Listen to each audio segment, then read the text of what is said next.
Welcome to MSP Unplugged, episode number 56, Small Business Cybersecurity Solution. I'm your host, Jeff Hallish. This is our live show where we discuss different ways to run your IT business, whether it's managed services, consulting, break fix, or anything in between. Let me introduce the co-hosts. We have Paco LeBron from Prodigy Techs. Paco, how's it going? Better than good, better than most. Very cool. And we also have Brian Fritton from Havoc Shield. Brian, how you doing? Good. Thanks for having me. Awesome to have you and excited to see what you got for us today. But before we do that, let's go ahead and take a quick little break, Paco, and talk about an event that's coming up later this year. And that would be? I got to think. What is something that would be very relevant to the IT industry? Oh, you must be talking about TechCon Unplugged. As we all know, we've been talking about this ever since late 2020. TechCon Unplugged 2021 will be in Chicago, September 17th through the 19th. Tickets are currently on sale for $199. And what do you get for that $199? Well, not only will we take care of you for between Friday night all the way into Sunday afternoon for all the meals and non-alcoholic beverages. Alcoholic beverages are pending, as we see. But you're really paying for a lot of great content. We're having a lot of great vendors that have signed on this year, some returning, a lot new vendors that are coming on board. We've got a few contracts signed up. I know I promised that we would have the website updated last week. However, this ever elusive thing known as email takes a little bit of time to gather all the information that we need so we can get it over to our webmasters to get updated. But again, it's going to be a great time. We're going to have great food, great collaboration, touch elbows because we can't really press the flesh right now in this time of need, but it's all going to be a good amount of time. We're hoping that the restrictions will be lifted by September a little bit more. Right now, we're at about half capacity that we can fill the hotel at. So if you have not purchased your tickets, I highly suggest that you do because we're already about halfway to the list right now. Last we checked, I believe, Jeff, was that about right? Around halfway? Yeah. I think we're about halfway. Yeah, so we're probably going to want you to, if you are interested, make sure that you do purchase it because what we'll have to end up doing is once we get to that cap, we will have to start a waiting list, and we all know how fun the waiting lists are. So if you want to join us, go head over to techconunplugged.com, and you'll be able to find more information, I'm hoping before the end of the month, but you'll have a lot of the details as far as booking your hotel, details of where the room and the hotel is at, things of that nature. Very cool. Thank you very much, Paco.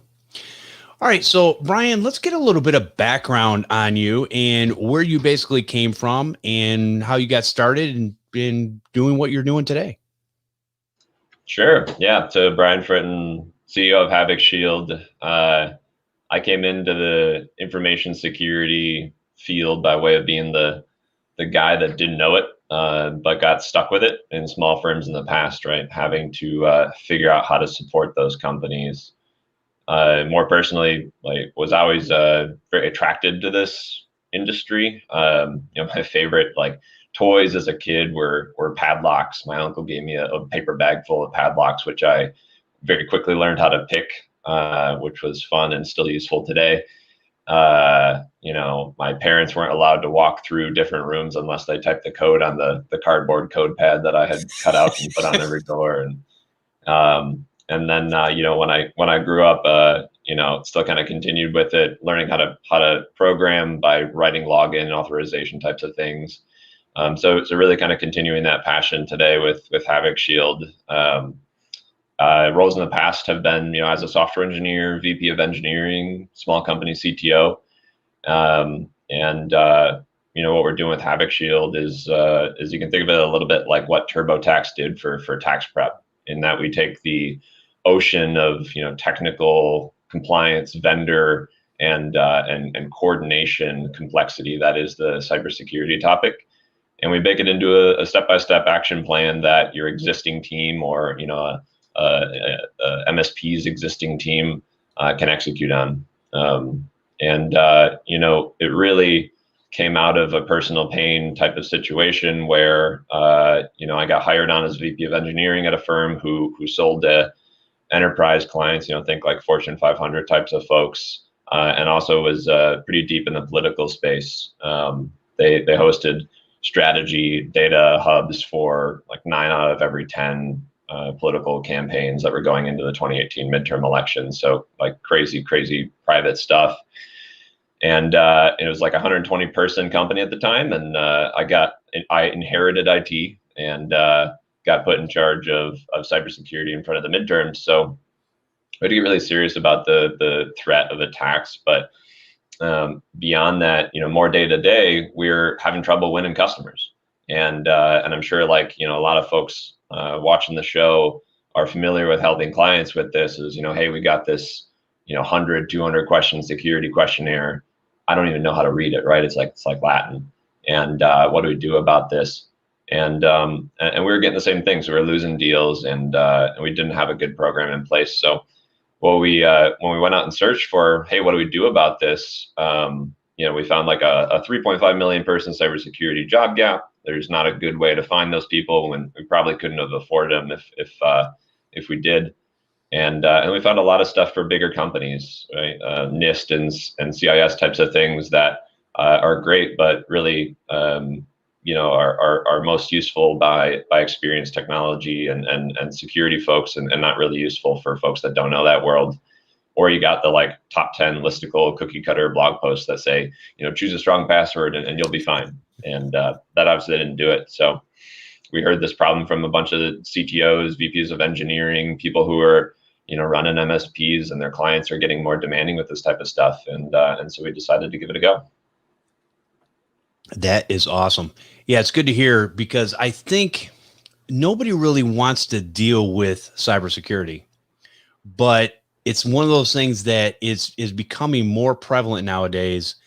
And it's not when you're going to get hacked, or it's not if you're going to get hacked, but it's when, because Yep. it's inevitable. Somebody's going to click on an email or do something stupid, or let somebody into the company, or somebody's going to plug in a USB drive or whatever. Now, a lot of times I think there's a lot of things we can do. And I think there's common sense things you can do to mitigate your exposure out on the internet. I've been doing it for years with little to no knowledge, just doing some of the basic things to keep myself safe. But at the same time, as I look at what's moving forward and how things are working out there, there's a lot more threats and there's a lot more things to be aware of. So I'm constantly having to add little tweaks here and there in order to make sure I'm as secure as possible. Is it bulletproof? No, nothing's bulletproof, but you want to take as much risk out of the game as you possibly can, and that'll help you long term.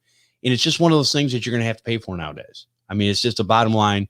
There's some common sense things you can do, but there's also things that you have to have that much smarter people than me have put in place so that I can mitigate my exposure to the internet out there. Because I think the only way to stay 100% safe is get offline. just get off the internet, call it a day, grab a notepad and a pen, and you're good. And that's totally possible today, right? Like exactly. Not really. Or it's not that it's not possible. It's just a lot of us would cry about it very much. So Brian, when it comes to Havoc Shield, obviously the landscape has changed over the last year, and I'm sure we'll get into some of that stuff.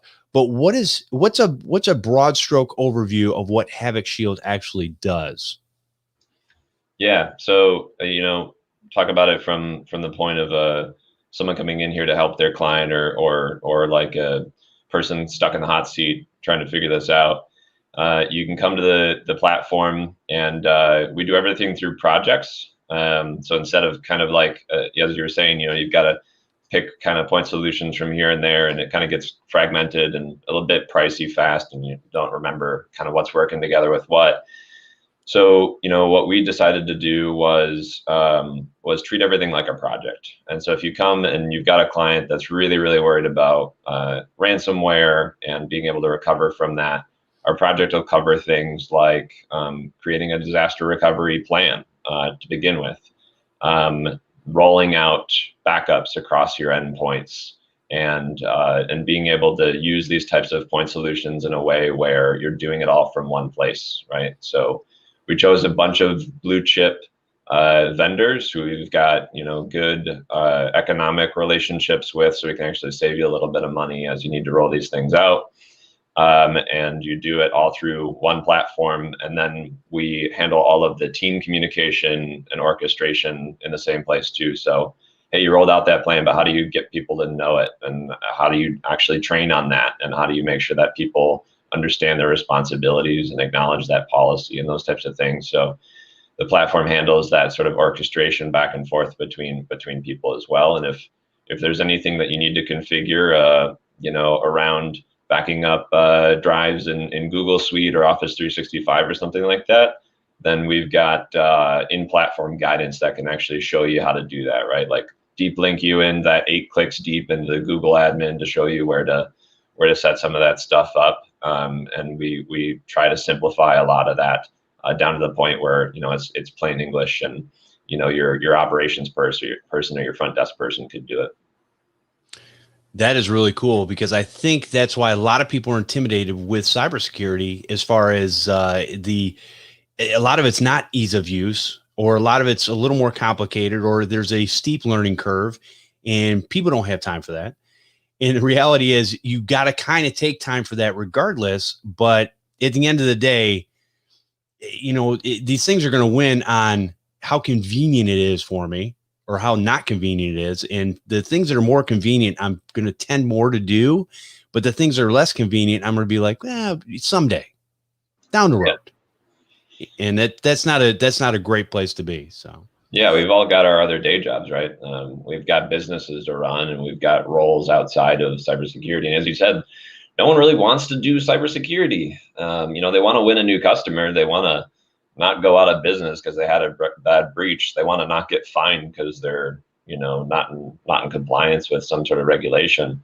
Those are all the jobs to do, but no one really wants to go through, a bunch of SIEM rollouts and things like that. And, it's not fun. So we tried to, be opinionated about how to do those things so that we can put some pretty good, buffers or sidebars on these types of projects to get you through them fast, and still do it in a high quality way. But knowing that everyone has to get back to work, it was a big piece of it. People get stuck in this like security steward position a lot of times. We want to make sure that that there's light at the end of the tunnel, and that you have what you need, whether that's help and guidance, or the policies to make sure that people are on the track, or the tools to actually do that homework, and then get back to your life. Very good. Paco, when it comes to cybersecurity and some of the things that you think about for your business, what are some of the pushback items that your customers hit you with when you say, hey, we need to secure some things on-prem here or in your home or whatever? I think the biggest thing that they express concern for is their convenience and the ability to be able to say, hey, if I want to look up a firearm on my computer, I want to be able to look up a firearm on my computer. I don't want to go through this whole process of letting you know what I am or not looking at to allow. And then I think that's also goes into being true for like everyone implementing zero touch into their environments, and understanding that zero touch is, block everything and then start letting things go through, piece by piece, right? There's not a lot of patience for that. And especially depending on the industry that you're in or that you support, it could be much more difficult to implement than others. So that's what I would say is probably the biggest piece. Now, for new clients, it's, this is what we're doing, and it's either a yes or no. For existing clients, it's a little bit harder because you've kind of been doing things a certain way, and trying to explain to them how things are going and, how this is important for them tends to be tricky depending on how you deliver that. But the other piece of it too is, I think a lot of us just don't have a baseline to really go with.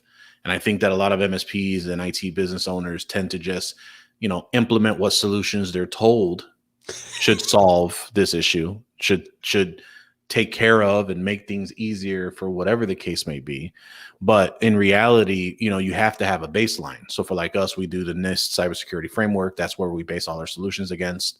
Others will follow other compliances, security stacks and things of that nature that appeal to a particular industry. So it's a never moving target. But I think as far as what a client, it's again trying to convey that, convenience for security is an issue.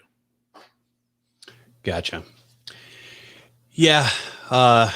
It's one of those things where we've got to be better to educate our clients on, or maybe it's not even better educate. Maybe just tell them, here's what you need. And this is what we're going to do. And if you don't like it, tough. It's what we're going to do anyways.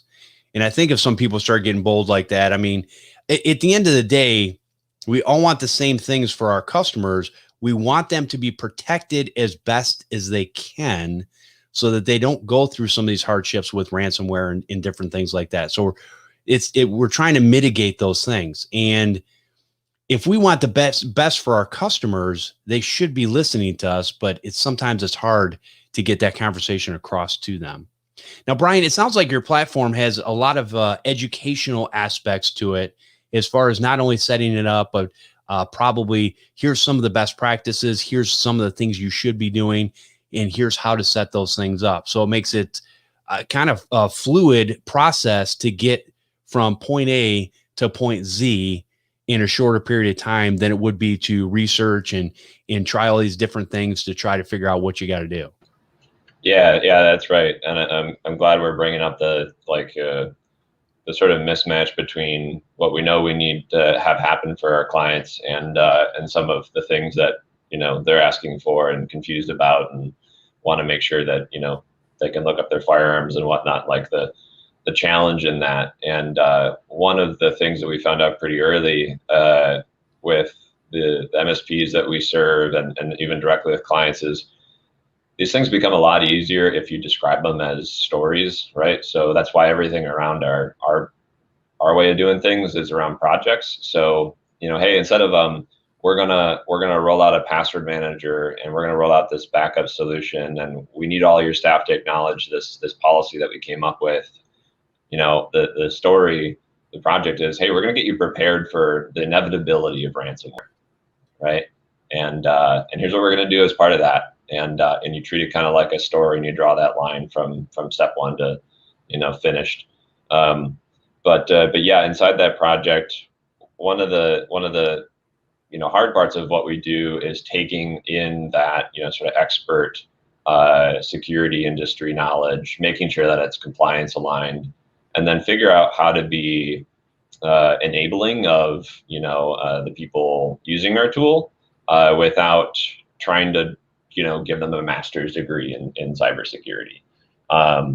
And so usually how we do that, right, is we let them know how these things are mapped, right? So, Paco said they follow NIST, so we let people know, what the things they're doing are accomplishing in the NIST controls. And if they want to go deeper into those things, they absolutely can. We provide some of those links sort of off platform, but we try to kind of keep them on that TurboTax, wizard style type of journey where, we're telling them in plain language what's happening, what they're going to do here, and why it's important.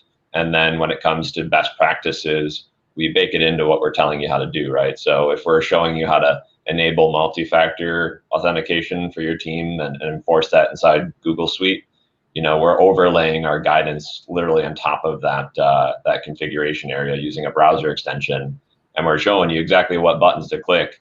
But in there too, we're giving you the recommendations on what settings to choose based on industry best practices. So you get a little bit of that education as you're taking action, and that's kind of what we like to do. I like that because it's nice to be able to learn something as you're implementing it. We call this, on the job.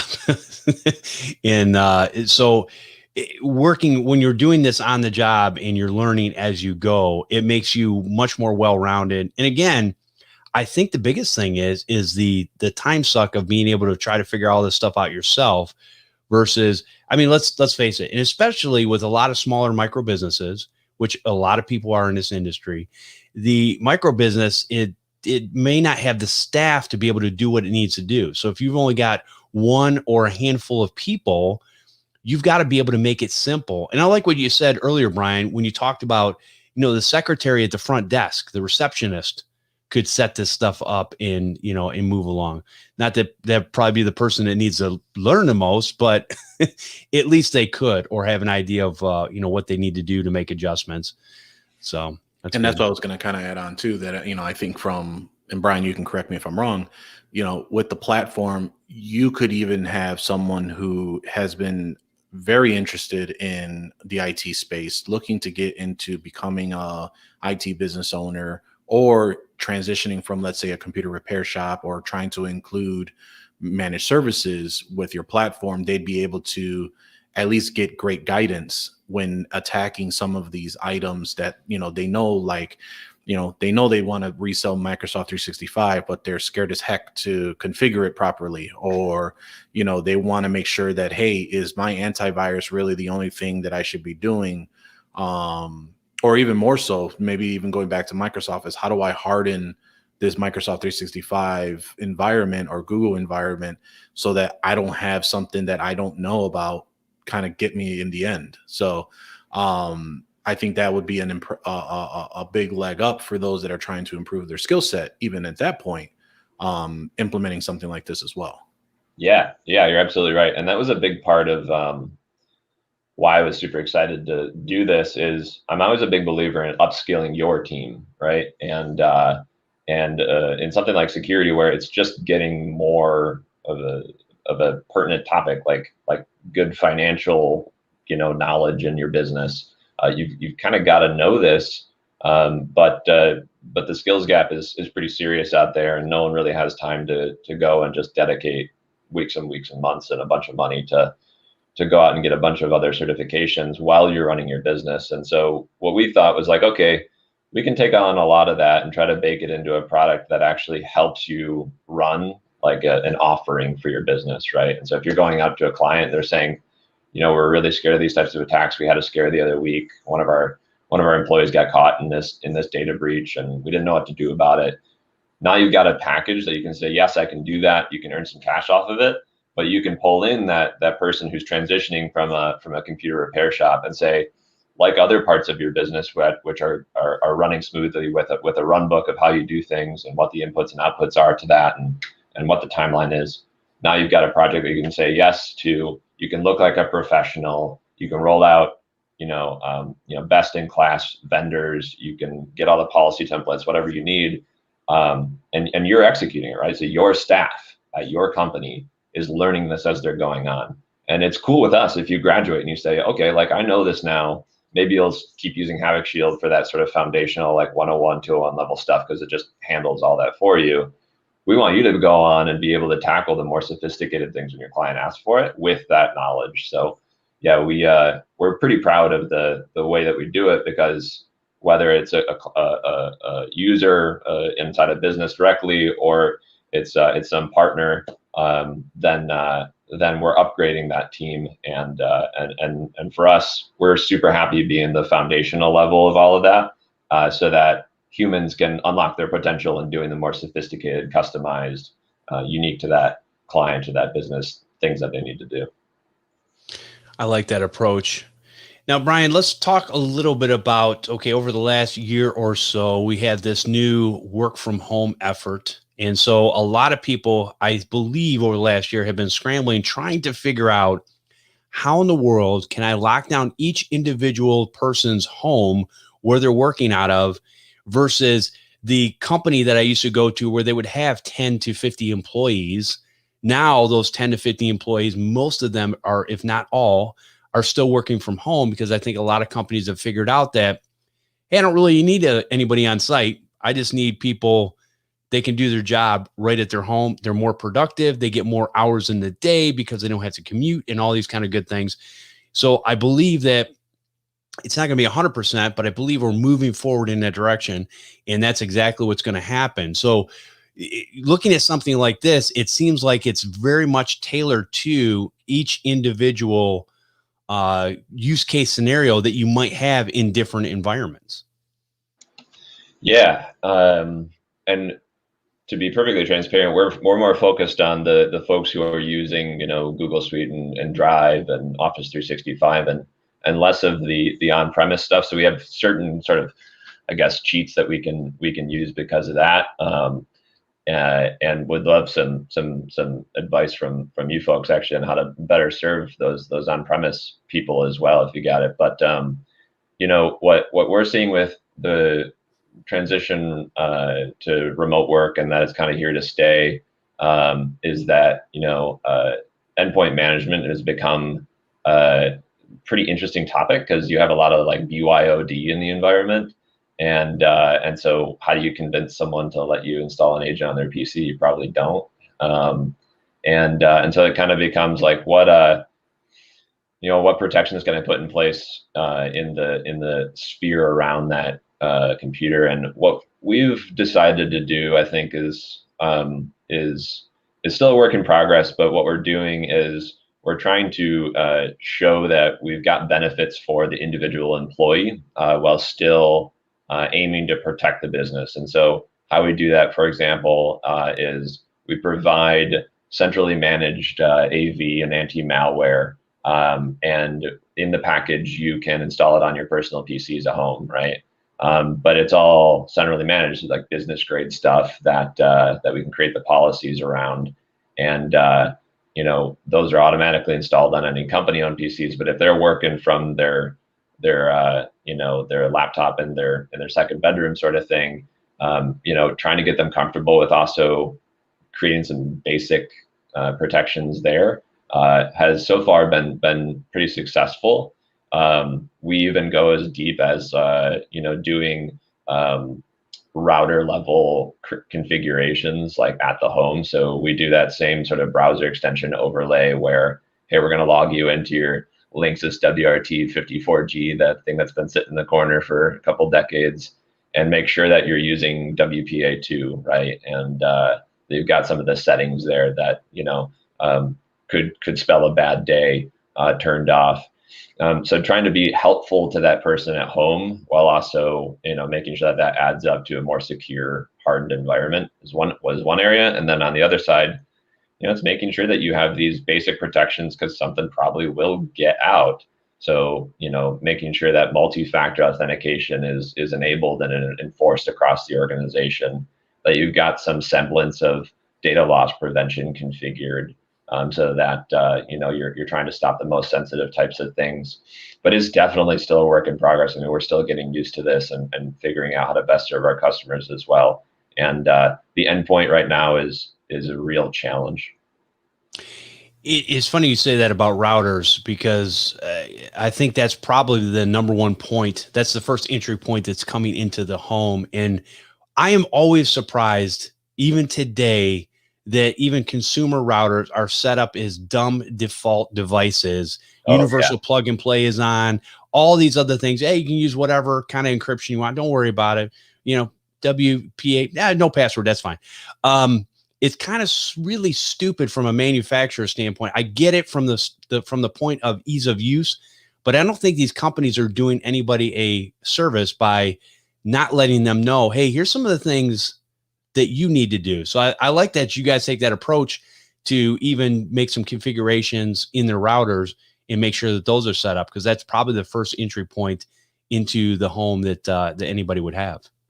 Yeah. Like the saying is security is shades of gray, right? And a lot of these manufacturers, I think some are doing a better job than others, because now when you pick up some of the wizard, like I think on Asus, you're forced to pick a password at least, for your connection. But most of these manufacturers, as we continue to see with the IoT industry, are user convenience first, and they're picking the lightest shade of gray they can to make sure that unexperienced, uninitiated user has a great experience. And that's not a terrible thing, but there's got to be some onboarding pathways to make some smarter decisions here. Well, I think you said it right there. I think they could have actually a walkthrough wizard on, the problem is, if a lot of these consumer grade routers you're going to buy, and when you buy them, you're probably not ever going to get a firmware revision. If you do, you might get one in the life cycle of that particular device, but that's generally it's a rarity, so it doesn't really happen. So, even on the business class router side, though, some of these devices, the way they're set up, you're just like going, really?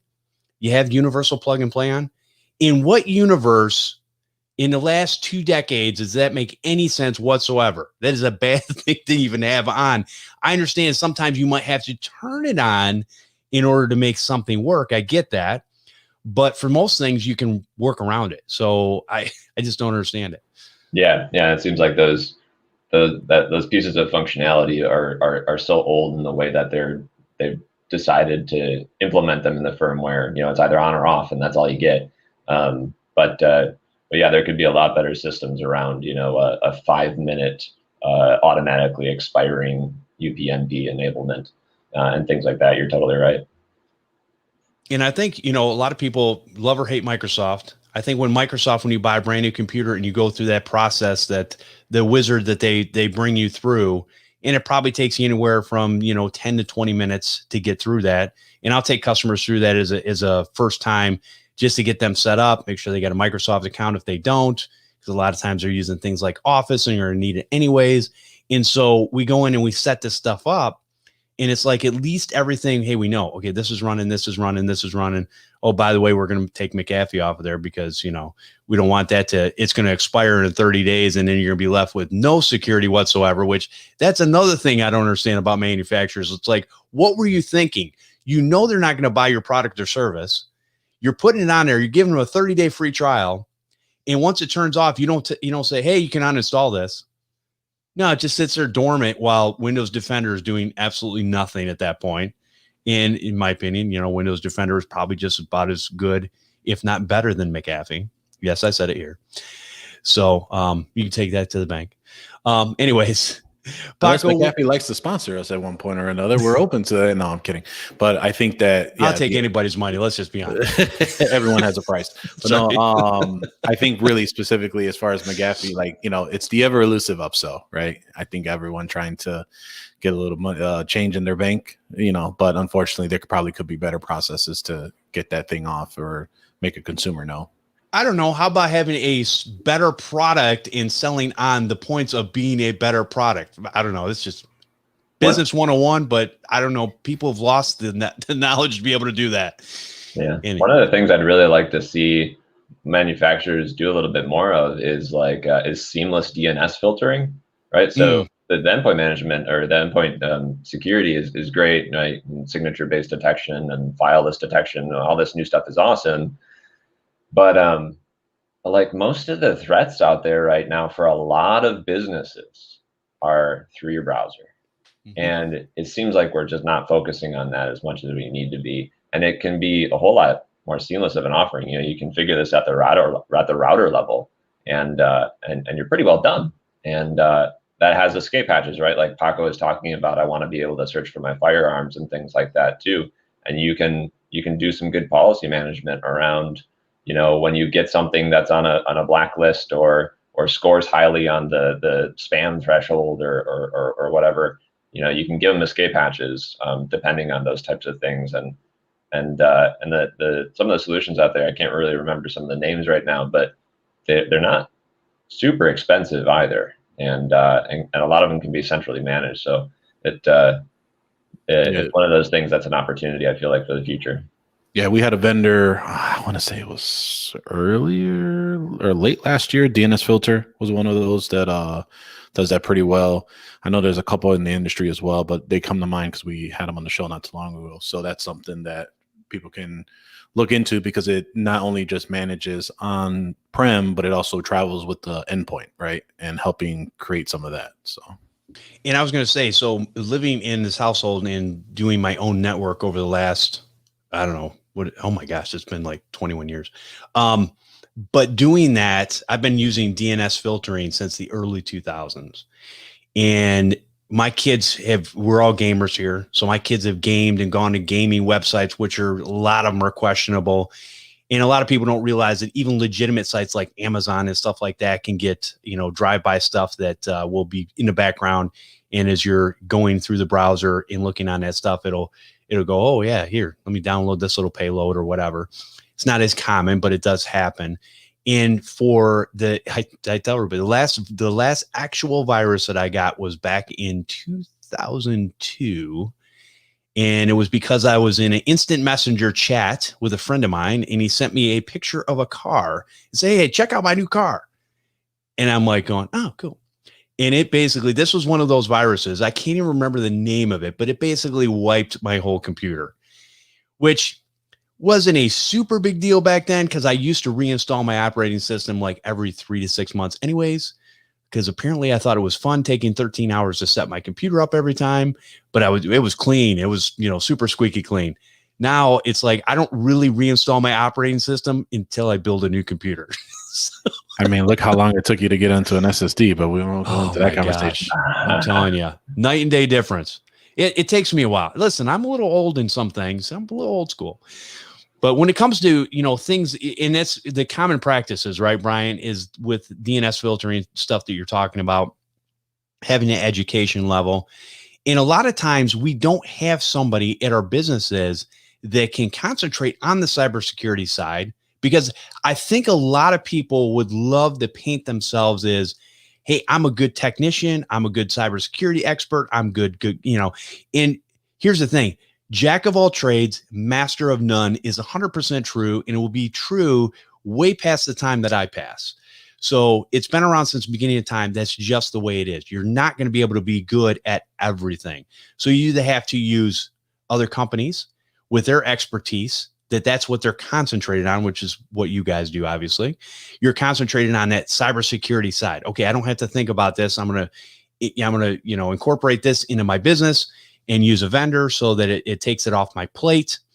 Or maybe you have an employee that's what their sole purpose is. But it's a lot of times, once you get a lot of these things set up, it's not set it and forget it. Obviously, you got to go back and revisit these things after a while. But it's hard to have one employee that's all that they do, and to have enough business that they would do it. So I think you guys have a perfect solution with I don't want to say dumbed down level, but the level of being able to look at different things, get a little bit of education, ease of use. Thank you, Paco. And thank you for simplifying that. And being able to take it to the next level without a whole lot of fanfare, and then know that at the end of the day, your customer is better protected. And even though they're paying for that service to be better protected, you can go home and feel good that you've done the best of your ability to mitigate anything that might come their way. Yeah, that's right. I mean, you can't be an expert in everything, and security is ever changing, and the ability to get that experience takes a lot of time. And if you're trying to hire for it, you're up against a bunch of other probably better funded companies also trying to hire for it. And what we wanted to do was, bring that 101, 201 level, 301 level stuff that needs to be done, that customers are going to ask for, that if you don't have an offering for, you're going to get hit for it soon. Those types of things are what we try to do right now, so that, you can run your IT consulting business and still be able to say yes and earn some revenue off of it. And then have someone else handle the vendor rollouts, the billing for those things, the policy templates and management. And a big piece of it that I think a lot of people don't think about it, that we were actually surprised that we had to build a pretty good feature set around in the earlier days, was just the immense amount of communication overhead.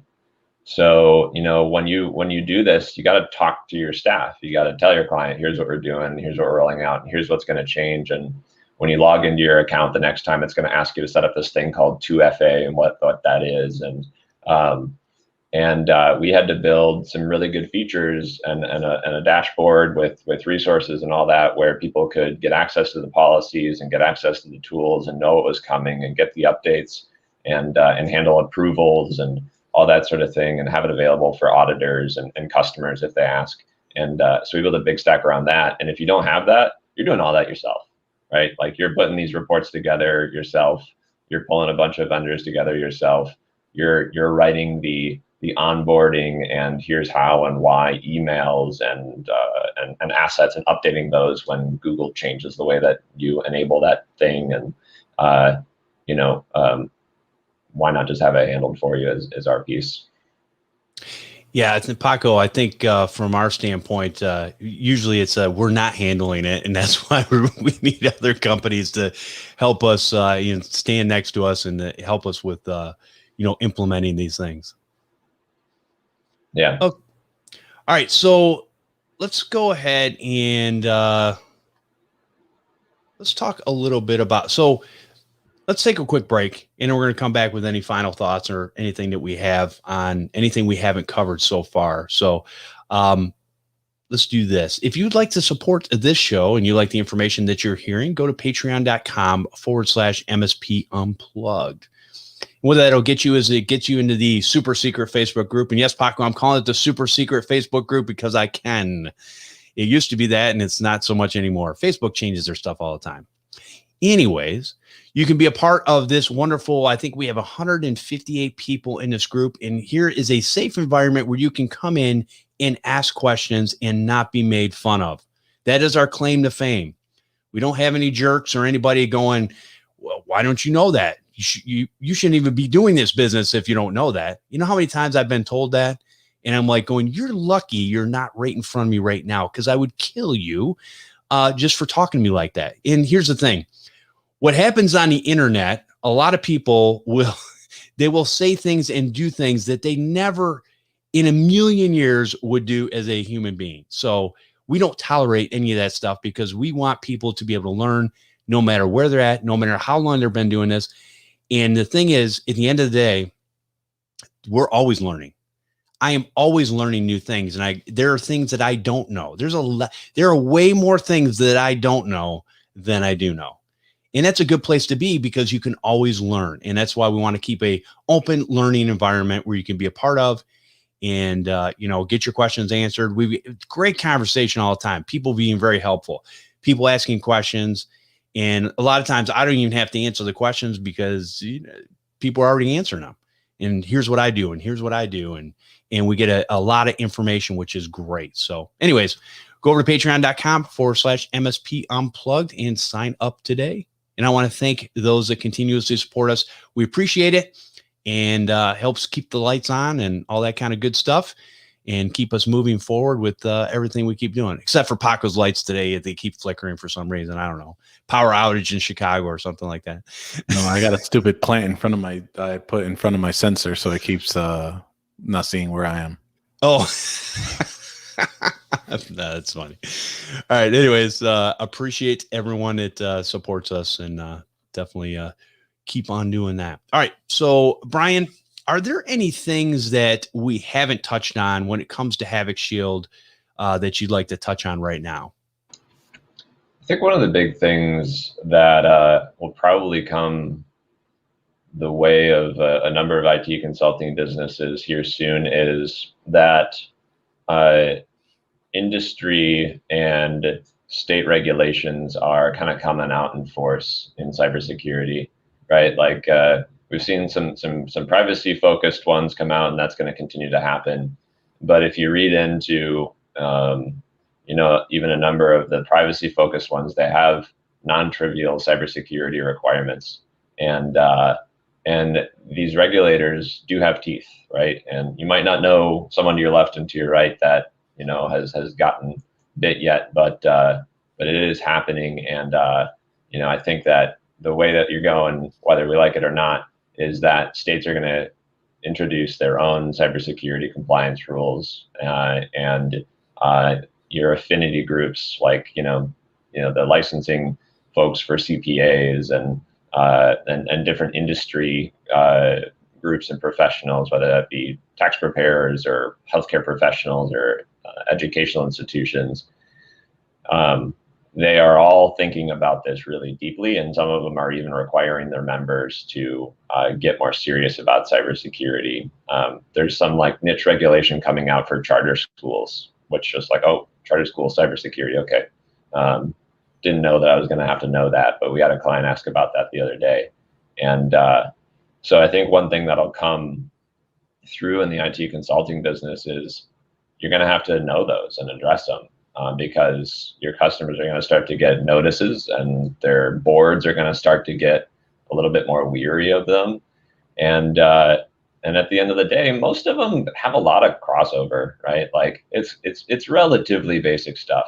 Train your staff, have policies, do a vulnerability scan, stuff like that, and you've got to be able to map what you're doing or what assets you have available for your customers to these more niche types of things. It's not just a small handful in coming years. It's going to be a bit of a shotgun spread all over the place. And so having a resource available to you where you can say, I need to do this CCPA project, I need to do this GDPR project from a cybersecurity lens, is going to be, I think, a big thing. So we're really focused on looking more deeply at that and launching some new sort of miniature projects to make sure that people in those highly regulated or highly targeted industries have something to reach for and look smart in the front of their customers. Well, I think the key is, and you just said it, is that you really, if you set up these things ahead of time and do the common sense practices that you should be doing anyways, and whether you know them or not, I explained this to my kids years ago. If you roll through the stop sign, it doesn't matter whether you've seen it. You still broke the law. So the reality is you need to sit back and go, you know what, we're going to implement these things and put them in place so that when these regulations do come down, and I believe you, Brian, they're coming because the government doesn't know how to keep their nose out of anything. So when they do, you're going to be able to go to your customer and go, yeah, we're already doing that. Yep, we're already doing that. Yep, we're good. We're good. Oh, you know what? We might need to tweak this a little bit. But for the most part, you're going to be ahead of the curve and out there doing the best for your customer, which is what you should be doing anyways. Most people get into this business no different than a doctor, a lawyer, a teacher, is a lot of times they get in these businesses because they want to help people.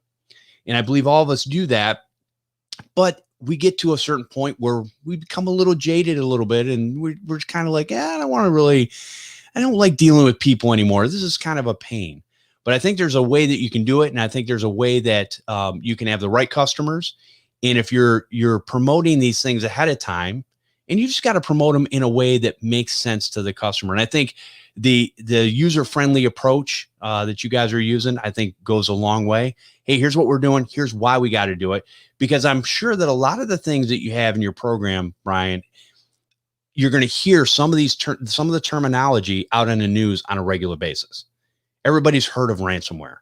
Whether they understand it, how it works, what it does, it doesn't matter. They've heard the word ransomware. They've heard these people getting, HIPAA violations, being fined thousands and millions of dollars. This is something that's just going to keep on going, and it's going to trickle down to all different size businesses. And again, I look at it from a common sense approach. This is the stuff you should be doing, whether it's a one-person business or a 500, 2,000 person business, whatever it is. You should be doing the same exact things. Actually, when you're doing it down at the lower level, it's a little bit better because a lot of times they really lock things down at the higher levels, and it becomes really a pain to do anything. So you've got a little more flexibility down on the smaller end, which is good. You can still protect people and still let them get their job done at the end of the day. Yeah, and I mean, for our businesses, what a great way to demonstrate your value, right? So being able to call this out in your materials, in your pitches, like, look, we're going to help you comply with these things that are coming your way. And a lot of these customers will go, oh, I didn't even know that we were supposed to do that. And they see you as that trusted advisor more if you got this stuff buttoned up. So it's a good way to demonstrate your value. And you may be up against, winning a deal with someone who didn't know that, didn't pitch that, didn't have that value there. And as you said, a lot of it's the same. You just got to know what maps to what.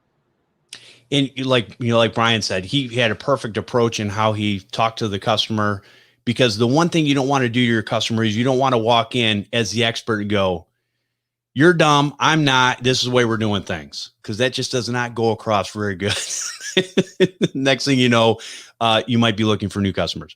So, but there is a way to approach customers, I think, at the end of the day, where you can help them to understand, because again, you are the expert.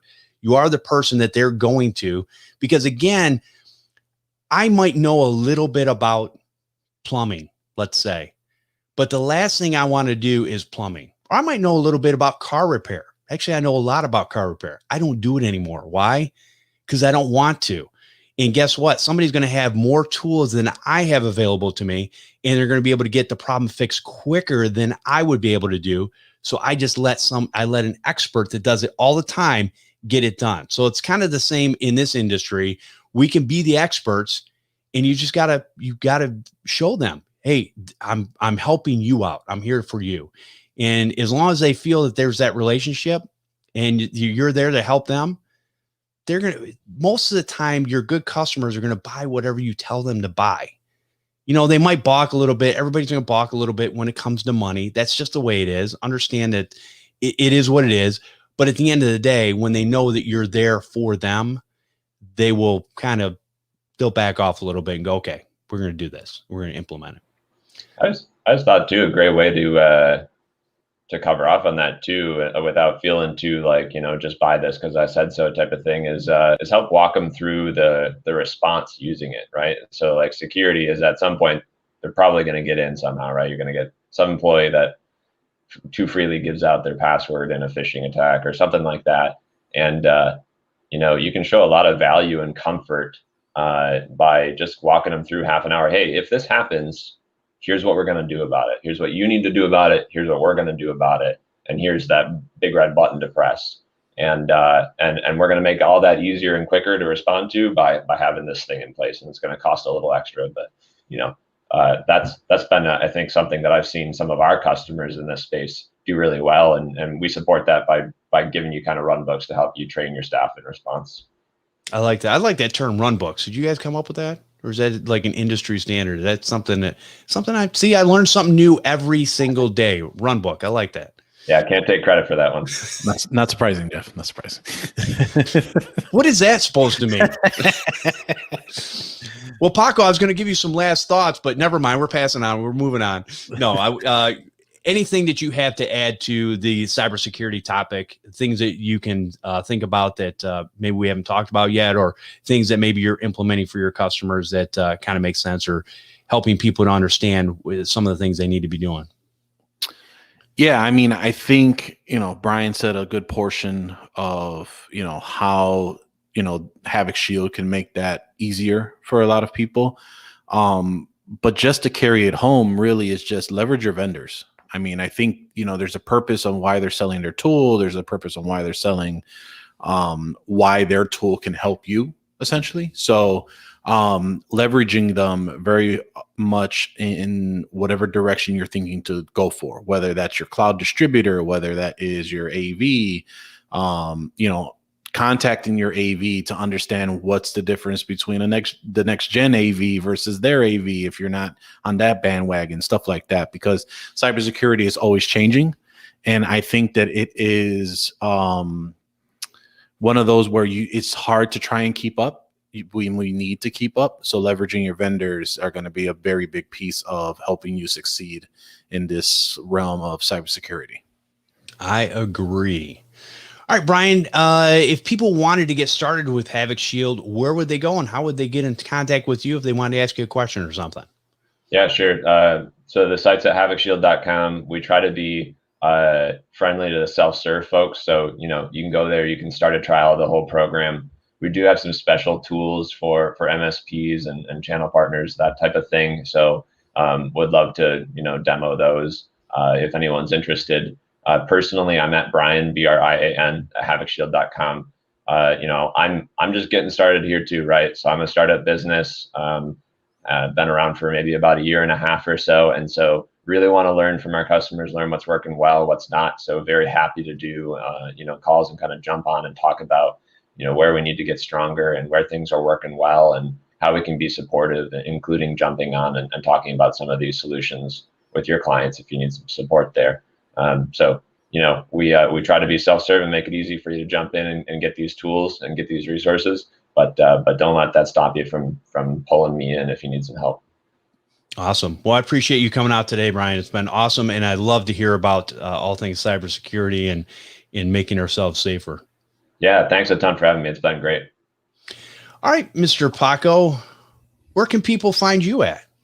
Well, in this fine programming we have every Friday at 12 noon Eastern, 11 Central, or you can catch us at TechCon Unplugged, September 17th to the 19th at the Loft Hotel in Rosemont/Chicago. Yeah, get your tickets now. You can also watch live and hang out in the chat room over on youtube.com/MSP Unplugged. Subscribe and hit that notification button so you never miss an episode.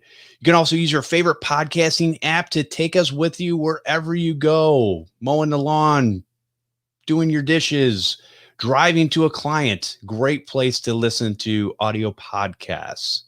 I want to thank everyone for listening, and we'll see you next time on MSP Unplugged.